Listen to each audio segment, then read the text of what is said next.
आज हम आपको गुरु नानक देव जी और भाई मर्दाना जी की सच्ची दोस्ती की स्टोरी सुनाने जा रहे हैं।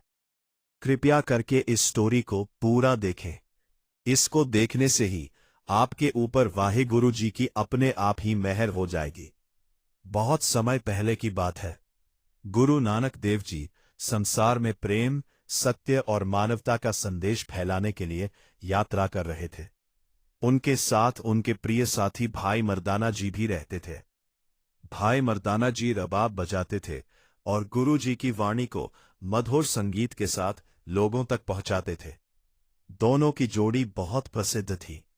जहां भी वे जाते वहां लोगों के मन में शांति और भक्ति जाग उठती। एक दिन गुरु नानक देव जी और भाई मर्दाना जी घने जंगल से होकर गुजर रहे थे। रास्ता बहुत कठिन था। चारों ओर बड़े बड़े पेड़ थे और दूर दूर तक कोई गांव दिखाई नहीं देता था।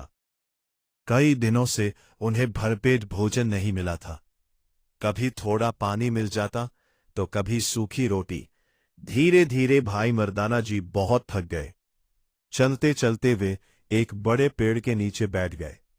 भाई मर्दाना जी ने दुखी स्वर में कहा, गुरुजी, अब मुझसे चला नहीं जाता। शरीर में बिल्कुल ताकत नहीं बची। कई दिनों से हमने अच्छा भोजन नहीं किया। गुरु नानक देव जी शांत बैठे रहे। उनके चेहरे पर हमेशा की तरह मुस्कान थी। उन्होंने प्रेम से कहा, मर्दाने, चिंता मत करो। वाहे गुरु अपने भक्तों को कभी अकेला नहीं छोड़ता। हमें उस पर विश्वास रखना चाहिए।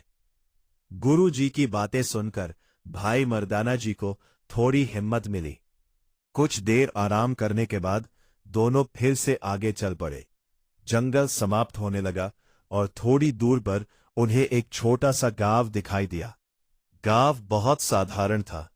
मिट्टी के छोटे छोटे घर थे।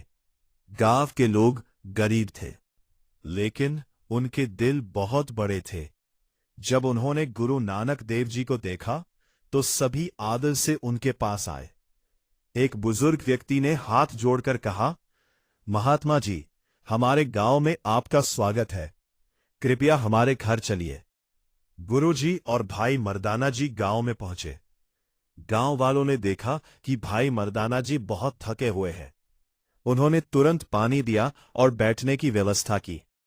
गांव के लोगों के पास ज्यादा धन नहीं था, फिर भी सभी ने मिलकर भोजन तैयार किया। किसी ने आटा दिया, किसी ने दाल, किसी ने दूध और किसी ने सब्जी। थोड़ी ही देर में प्रेम से बना साधारण भोजन तैयार हो गया। गुरु नानक देव जी और भाई मर्दाना जी को बड़े आदर से भोजन कराया गया। भाई मर्दाना जी भावुक हो गए। उन्होंने सोचा कि ये लोग स्वयं गरीब हैं, फिर भी कितने प्रेम से सेवा कर रहे हैं। भोजन के बाद गांव वाले गुरु जी के चारों ओर बैठ गए। सभी उनके मुख से ज्ञान की बातें सुनना चाहते थे। भाई मर्दाना जी ने अपनी रबाब उठाई और मधुर धुन बजानी शुरू की। वातावरण बहुत पवित्र हो गया। तब गुरु नानक देव जी ने लोगों को उपदेश दिया। उन्होंने कहा, सच्ची दौलत धन नहीं, बल्कि प्रेम, सेवा और ईमानदारी है। जो मनुष्य दूसरों की सहायता करता है और परमात्मा का नाम जपता है, वही वास्तव में सुखी होता है। गांव के लोग गुरु जी की बातें ध्यान से सुनते रहे। कई लोगों की आंखों में आंसू आ गए। उन्हें ऐसा लग रहा था मानो उनके मन का अंधकार दूर हो गया हो। उस रात पूरा गांव भक्ति में डूब गया। भाई मर्दाना जी रबाब बजाते रहे और गुरु जी की वाणी वातावरण में गूंजती रही। हर व्यक्ति के मन में शांति और आनंद भर गया।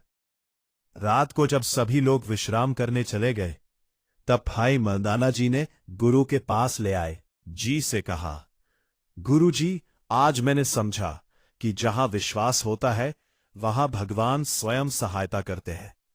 जंगल में मुझे डर लग रहा था, लेकिन आपने कहा था कि वाहे गुरु कभी अपने भक्तों को अकेला नहीं छोड़ता। सचमुच परमात्मा ने इन गांव वालों के रूप में हमारी सहायता की। गुरु नानक देव जी मुस्कुराए और बोले, मर्दाने, जो मनुष्य सच्चे दिल से नाम जपता है और दूसरों का भला करता है, उसकी रक्षा स्वयं परमात्मा करता है। भाई मर्दाना जी ने हाथ जोड़ लिए। उस रात उनके मन में परमात्मा के प्रति और भी अधिक विश्वास जाग गया। अगली सुबह गांव वालों ने प्रेम से गुरुजी और भाई मर्दाना जी को विदा किया। जाते समय गुरुजी ने सभी को आशीर्वाद दिया और कहा, हमेशा प्रेम से रहो, जरूरतमंदों की सहायता करो और परमात्मा का नाम जपते रहो। गांव वाले भावुक होकर उन्हें जाते हुए देखते रहे। गुरु नानक देव जी और भाई मर्दाना जी फिर अपनी यात्रा पर आगे बढ़ गए, लेकिन पीछे उस छोटे से गांव में प्रेम, सेवा और भक्ति की नई रोशनी फैल चुकी थी। ये कहानी हमें सिखाती है कि भगवान पर विश्वास रखने वाला कभी अकेला नहीं होता। सच्ची सेवा, प्रेम और ईमानदारी ही जीवन की सबसे बड़ी दौलत है।